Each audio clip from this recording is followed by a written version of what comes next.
The mysteries to unlock the secrets of the universe is hidden within our bodies. This is a major thing to be putting into text like this. Now, who sits around and writes this? That sounds insane. Yeah. How do they specifically describe that? They describe it just like that. It says that human beings, or man, we call man, and that all the secrets of the universe, the mysteries, are within our body. And I believe that because when I started studying DNA, that took me into a whole DNA study. I discovered this scientist called George Church.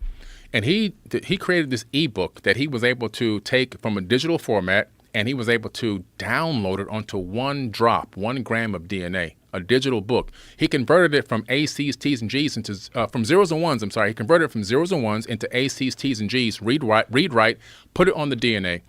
Then he said, wow, this is incredible. DNA can store information in a volume. Then he said, okay, this is what we're going to do. Let's replicate this book. So he replicated the book 80 billion times on 1 gram of DNA. And this is not just a regular ebook. This book had graphics and images and everything else in it. So then he said, let's see if we can get it back. So he converted, created a read write again. He converted it from AC's, T's, and G's back to zeros and ones and uploaded it back to the server. So now he knows that DNA can upload and download information. Crazy. Whoa. So now they said, okay, well, how much data can be stored on 1 drop?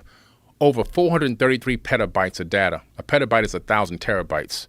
What an unfortunate name. I know, right? I know, right? It's a crazy name. I was like, why'd y'all name it this? Petabyte. But anyway. Yeah, so they insane. Said, now they discovered recently on holmium atoms, scientists have now written information, data onto an individual holmium atom. And they discovered that we can store information. They can read write directly onto the surface of an actual atom. Oh, my God. Now, think about that for a second. Oh, my God. So they're saying that a human body can store 13.5 billion years or roughly of data, which is roughly around the time they believe the universe probably exists.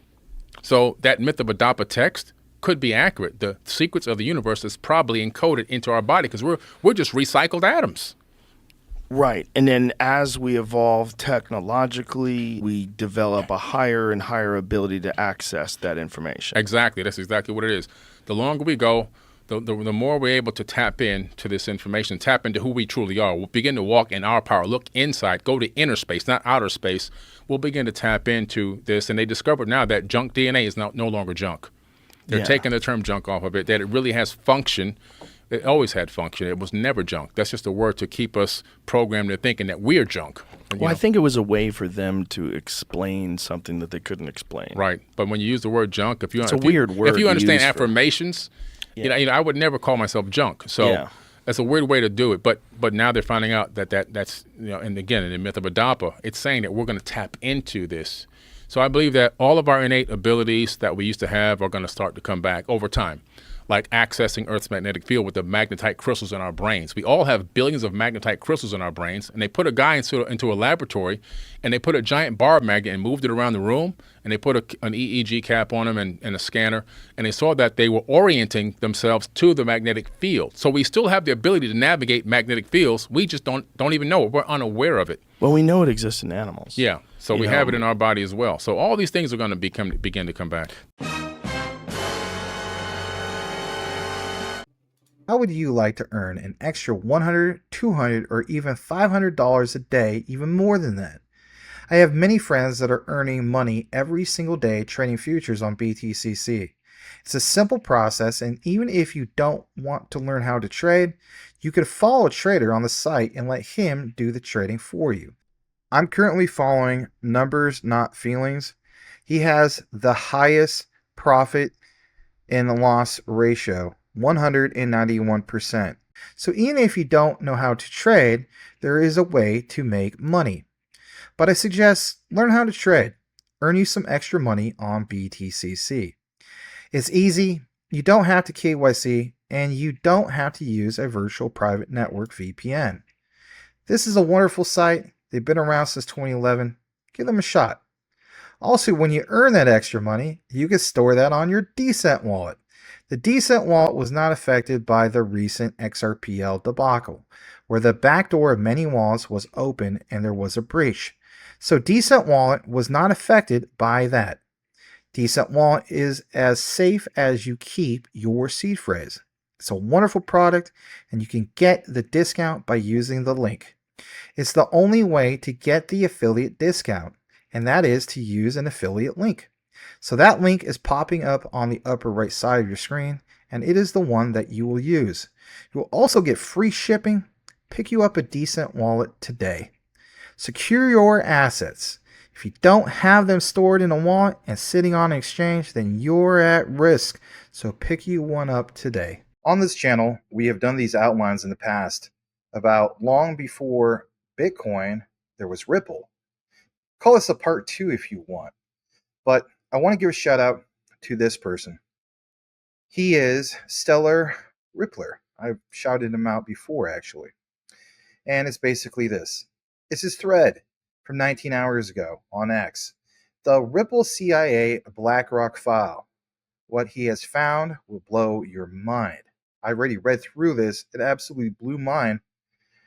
It says a system is being built that sends money in seconds, anchors sovereign identity, secures encrypted medical data, holds the keys to the reset. Buckle up, this one's deep. It really, really, truly is. And as you see here, it's where we start from here. I want to give a shout out to some people in the community who have basically brought some of this up to me. For one, you see that Ripple applies for a banking license and simultaneously files for a Federal Reserve master account. Now, I know I'm reading a lot of this verbatim, but hopefully you'll appreciate how deep this gentleman goes. So by all means, give him a follow over at Stellar News 007. So this whole talk about a Federal Reserve master account, the whole idea of Ripple's partner Ondo Finance tokenizes U.S. Treasuries, where, oh, no big deal, just on the XRP ledger. Who's backing Ondo? Well, most of us know this, right? BlackRock. Who's Ondo's founder, though? Well, it's this person by the name of Nathan Ullman, ex-Goldman-Sachs. How many times lately have we seen, with the research, people that are ex-Goldman-Sachs members that are connected to Ripple? Don't believe me? Check out the deep dive from yesterday. And who else came from Goldman? Oh, I don't know. Larry Fink and his inner circle.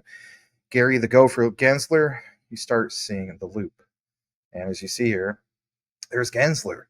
We don't need to speak too much on what he has done. On top of that, it's this actually. It's recognizing that you have vice president of partnerships such as Ondo, again, Silicon Valley. You have people from Circle, and of course, the whole thing of BlackRock, right? Vice President, U.S. iShares Institutional Fixed Income. Again, some of the people with experience here. Okay, let's jump further into this. Keep in mind, again, Ondo, BlackRock, and powered by Securitize. I've done quite a few deep dives lately about why that's significant. Pull up more information from this thread, just in case you're not aware of it. It mentions some of these other things about where it gets interesting. BlackRock in itself already has an ETF called iShares Genomics and Healthcare Index ETF, which is the ticker of XDNA. On 4th of July, right, Independence Day here in the United States, the same day dormant BTC wallets activated, President Trump signed one big, beautiful bill. And at DNA on chain, which is this right here, right, DNA protocol anchoring DNA to the XRP ledger, your genome, your property, think about that, launched on Ripple with the same ticker XDNA. Now, for me, what happens when we get into a full-fledged society where this is all encompassed? Well, say what you want. If you've seen the Jasmine videos, that should give you a clue on why Jasmine is so important. They're literally the kryptonite on some of this stuff. So why own one or both? Call it what you want. I like to have a diversified play for it all, but let's get back to the topic.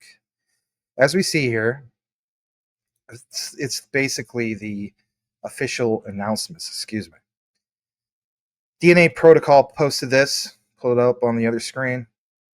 The official announcements, the early genesis, how they're excited to announce the phase 1. And like it says, XDNA token sale officially launching, at least then on July 4, 2025. That's not the point. the point is referencing this, what you see on the bottom. Again, back to the One Big Beautiful Bill Act. Because in the citation, you see the bill was signed into law by President Trump, again, on Independence Day 2025. Although the law is popularly referred to as One Big Beautiful Bill Act, this official short title was removed from the bill during the Senate amendment process. Therefore, the law officially has no short title. Don't you find that kind of odd? I don't. But whatever the case, but you're going to jump back into this. So as we do get back into it, you also see this also part of the thread. Stellar Rippler mentions, basically now it gets darker. 2022, NASDAQ confirms CIA and White House are investing in CRISPR. That's kind of an interesting name, but CRISPR and gene editing. Say what you want. Have you guys seen the movie? Go see this movie, right? Starring basically Ethan Hawke, Uma Thurman, Jude Law. Yeah, you know what movie I'm referring to. It's this one. And as you've seen here, is this not adding up about a genetically superior society? How many times in recent history, especially the last 10 years, have we seen examples of things that were science fiction become reality? Worth pointing out. So NASDAQ in 2022 confirms the CIA and White House are investing in CRISPR, and again, gene editing. Through InQtel, which is CIA's venture arm, they are funding tech of genome sequencing and promoting XDNA ETF. Yes, that's the actual ticker. My goodness. CIA, CRISPR, XDNA, just a bluff? Well, he's got the citation that comes from the reference of NASDAQ.com. And in the article, it brings up this screenshot. We're going to zoom in on that screenshot. And what we see here with that screenshot, really, really eye-opening to say the least, because here it is. The CIA and White House are basically investing into these technologies that we're talking about. And it does, in fact, date back to 2022. But again, bottom part where it says, for example, the relatively newer technology, several publicly tradable companies utilizing the power of CRISPR gene editing. And like you see there, ticker symbol XDNA. Jump back to this. From Stellar Rippler, you see this. And let's pull this up, because in it, it's basically going to be this from Chris Larson. Okay, and before we play that, let's just give you a little description. So there is a long-standing rumor in Ripple's early years, their execs sat across the table from the CIA and FBI. Yes, documented briefings. You don't brief United States intelligence unless you are building critical infrastructure. And so people are just focusing on if this thing is just going to go to past $4 or 5 or 10 or whatever the case be. They don't understand what they're really invested into. But whatever the case be, you do see some of this. So the documented briefings, Ripple was building the infrastructure. You could say that they still are. They're building it out. Although no official confirmation, there was a minor hint in one of Chris Larson's PayPal Mafia interviews. Let's listen to that. We'll jump back here in just a brief bit. Here we go. And then, of course, the other big thing going on here is reputational risk. I think that's where the industry is right now. You're seeing all these incumbents. Everybody's thinking about Bitcoin, math-based currencies, Ripple. They're all super intrigued. We meet with people like every day at the highest level. Where you are now is this fear of reputational risk of getting involved with these protocols. If a big bank gets involved, will they get this firestorm from their regulators? So that's what's holding everybody back. So that's really what we all have to work on collectively. How do you get law enforcement comfortable, and therefore then the banks are comfortable, and then that reputational risk is taken off the table. They see the value, and that's when you really start getting these things exploding. Think about that in itself. These things exploding. What about the coin actually exploding? What about the technology actually exploding? And notice how you point out value. Right, because you are literally the internet of value with XRP. Take you to the other part of this. Here, how at the beginning of the video I point out this is basically part two. Yeah, part two of before Bitcoin there was Ripple. So let's talk about that. In the thread, the Ripple Satoshi NSA links. David Schwartz worked on classified NSA contracts as a cryptographer. I covered that, I think, summer of last year. Shout out to all you guys that watched that particular video. Again, you'll see an end screen card about that. So did other suspected Satoshi candidates like Hal Finney. But in 1991, David Schwartz filed a patent for a distributed computer network that sound eerily like blockchain. And then in the patent, which is number 2009 011 9384, years before the Bitcoin white paper, same structure, same logic. Can't really call it Bitcoin, but basically it's a distributed ledger technology. Satoshi's disappearance in 2011 equals Ripple's emergence. Okay, so what do we have? Well, I thought this was good, and I wanted to basically zoom in on this. As you see with the red circle, essays, how to make a mint, the cryptography of anonymous electronic cash. And as you see on the bottom, this research essay was prepared by who? Well, boil it, mash it, stick it in stew. NSA employees in basically the study of cryptography. And also you see right below that, the contents of the report do not necessarily represent the position of policies of the U.S. government, Department of Defense, NSA, so on and so forth. But call it all a big coincidence, call whatever you want. But that's interesting. As we jump back into this, it's the other key parts of it all, how it all comes together. You see basically this right here. A brief history of Satoshi Nakamoto. Now, of course, we're all, drawing different conclusions of who is really who. People believe it's Craig Wright. There's people that believe it's David Schwartz. There's people that believe it's none of the above, right? It's not necessarily all about that. What it is about, though, is what we can reference. And what we can reference here is basically Mr. Stellar Rippler's research. So here's a brief history. April 5th, 1975, you have a symbolic birthday, right? Basically, you see here, January 3rd, 2009, the minds of the Genesis block. January 12th, 2009, like who sends the first transactions to Hal Finney. And you can see how it kind of all gets orchestrated, right? Again, citation comes from River. No, not River over Community, River, right? Shout out to River. And on top of that, as we get further into this, let's take it to this next page. Again, the possible identities. I mean, who do you believe it to be?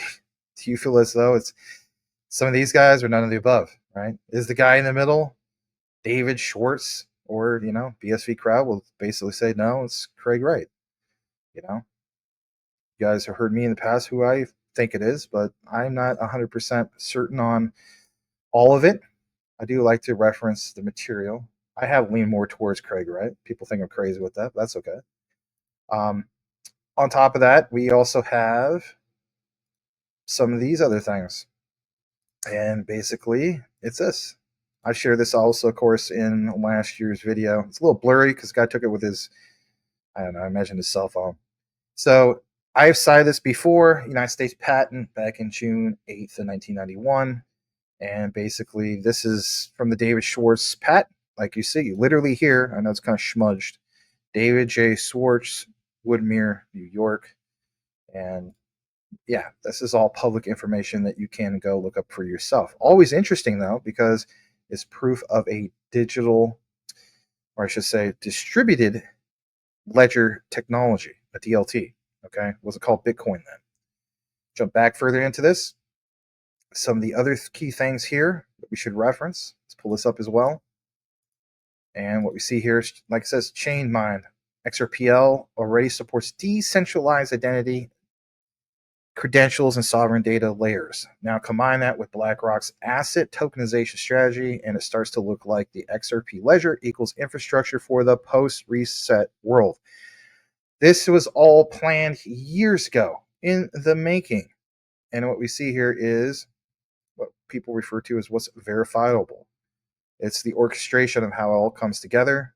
The issuer the claims, like the issuance claims, the holder, the present claims, verifier, again, how it all comes together, because when we kick it down to a decentralized identifier, the DID, well, this example uses Ethereum, but in reality, all right, going from Ethereum to something more efficient, like the XRPL, absolutely. Take it to the next particular visual. Let's get more into this for a brief moment. So, basically speaking, let's jump down to this. Are Ripple, BTC, Satoshi, NSA, BlackRock, DNA protocol, are they all really connected? Well, as we know, most of us, not all of us, David Schwartz working with NSA, Satoshi disappeared. Ripple was born. And, for a lot of people, this is the aha moment of, yeah, you know what? Interesting. That's more than a coincidence. Schwartz filed a blockchain patent in 1991. We cited that. By the way, watch the movie Sneakers. You'll be so glad that you did. If you're wondering who stars in Sneakers, it is Robert Redford. You have Dan Aykroyd. You have some other key people, right? The late, great River Phoenix. Okay? Check out that movie. Put it on your list. If you haven't seen it, you're going to be so glad later. I'm sure some of you guys come back comments and be like, hey, that was a really cool movie. Again, yeah, it gets really crazy, right? Of course, pay attention to that computer screen, especially when we talk about XRP 262 and some of these other crazy numbers, right? Does it mention 589? I don't know if it mentions 589. I can't remember if it does, but I've done a deep dive about that. Anyway, so on the 4th of July, 2025, of course, America celebrates independence. Trump signs one big, beautiful bill. Dormant Satoshi era BTC wallets wake up. And that is true. Shout out to basically Edo Farina. He did quite a deep dive on that. And I don't know, he's got a big show coming up, I think on the 1st, if I'm not too far off on that, a live show explaining what happened in his channel and so on and so forth. So shout out to him. So DNA on chain launches XDNA, exactly the same as BlackRock's XDNA ETF. Is it just a coincidence or the second genesis? I don't think it is just a coincidence. I don't think it's a coincidence at all. And at the end of the day, I mean, we could cite all this all day long, but to me, it does seem like it's all there. I actually do want to jump more down into this since we're talking about DNA. So what we see here is important. It is worth pointing out. BlackStone, shout out to Rue Black. Him and I did the whole coverage of BlackRock, BlackStone, how basically Zebek is literally the only, to our knowledge, cryptocurrency out there that has both a BlackRock and BlackStone plug for the most part, right? So check out that video. It's in the library section if you want to take a look into it of this channel. But BlackStone paid $261 per person to acquire DNA data, not for hype, but because they know the future of finance.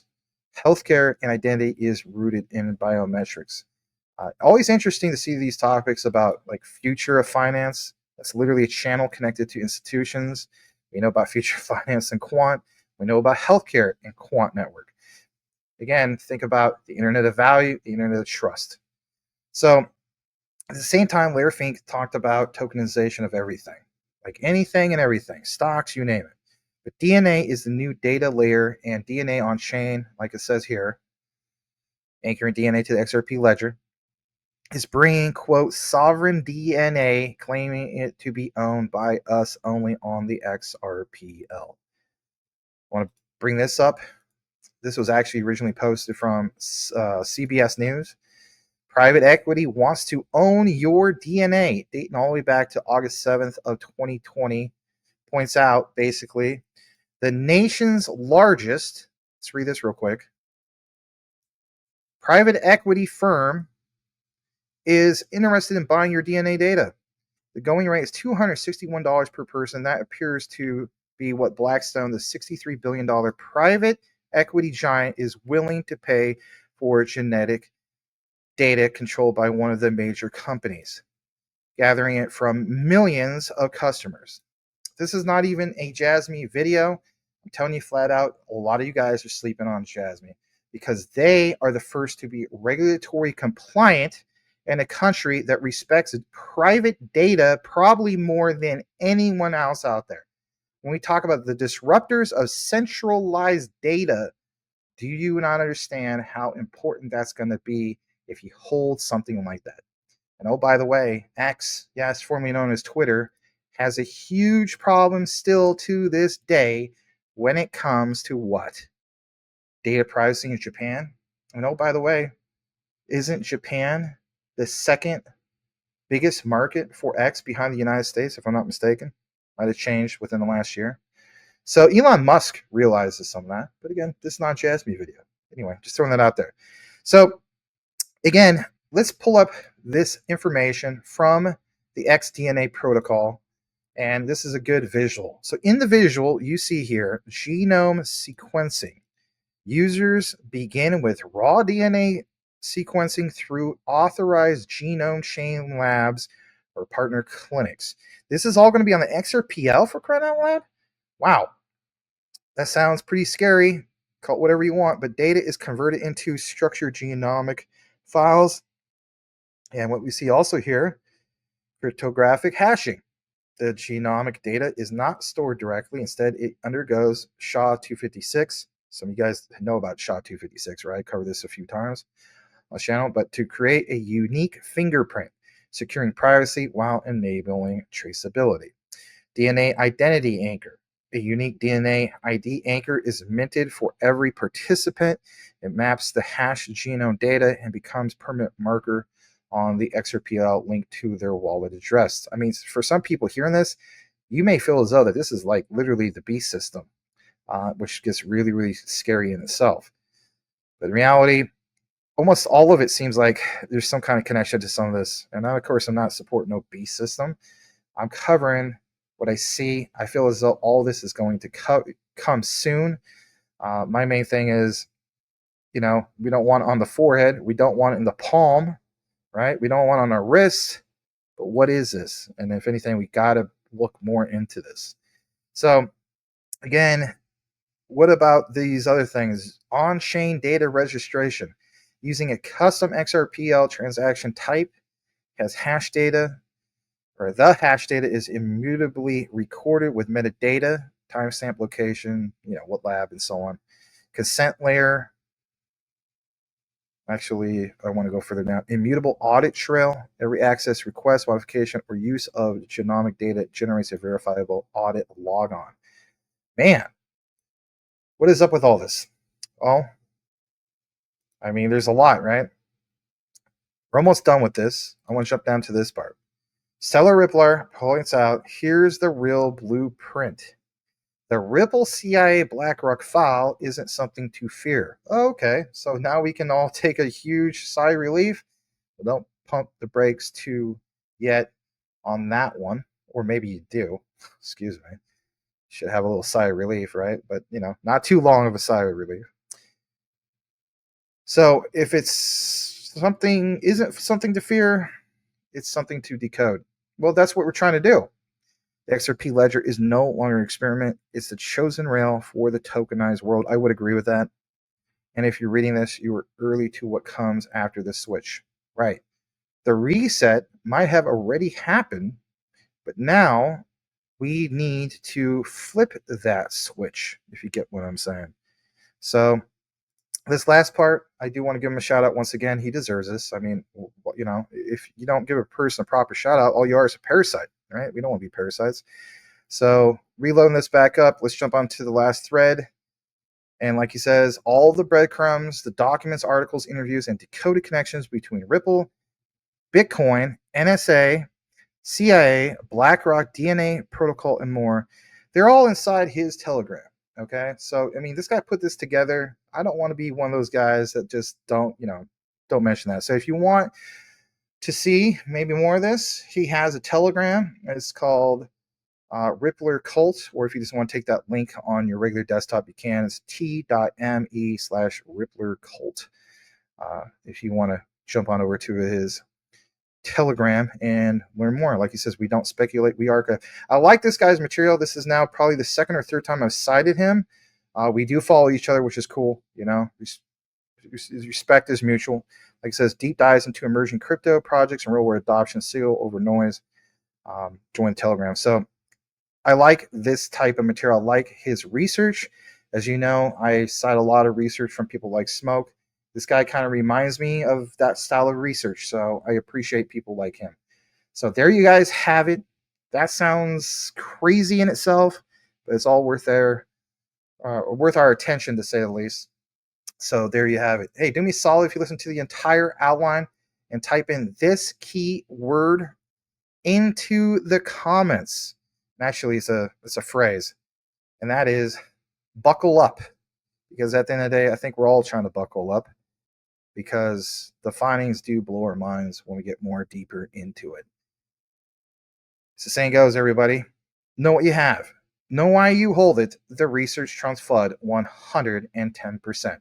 If you would like to have some exclusive content, check out the Patreon. There's some things where I go a little bit more deeper than what you see even on threads like this. I research more into specific people, why they matter, and I look into other projects with low market caps that I feel as though have utility and huge potential.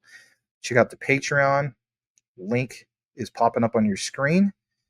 And on top of that, I want to give an announcement also. Friday, not of this week, but Friday, August 8th, we're going to do a collaboration once again with Smoke. So, community, thank you for your insights. You requested that you want to see Jesse of Apex Crypto Consulting have a talk, for example,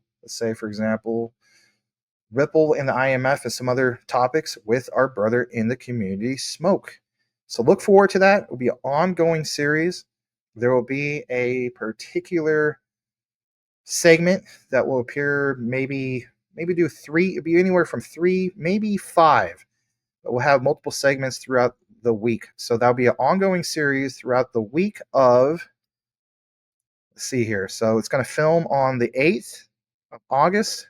So it'll be an ongoing series, and you probably will start seeing it maybe over the weekend or as early as Monday, August 11th, give or take. So I hope you guys look forward to that. Again, check that out. And last but not least, again, I want to point out that I am doing some more live shows. So check out the live shows. We've done 2 weeks in a row on a Friday. Doesn't mean it will be every Friday, but I'm looking to do at least one live show. And last but not least, if you're looking for consulting, some of you guys have been requesting that. I haven't mentioned it much other than when people ask for it. I do consulting. You can reach out to me on this email that's also appearing on the bottom of the screen for a consultation, and you can get that book. But please reach out to me on that consultation first. Don't just post in the comments. Reach out to me on that particular email. You could book a one-on-one consultation with me. Yes, there is, of course, a fee, but we can work out the details of that later. Won't keep you any more further. Thanks again, everybody. Look out for some other videos. Check out other people in my network, and we'll see you on the next one. Over and out.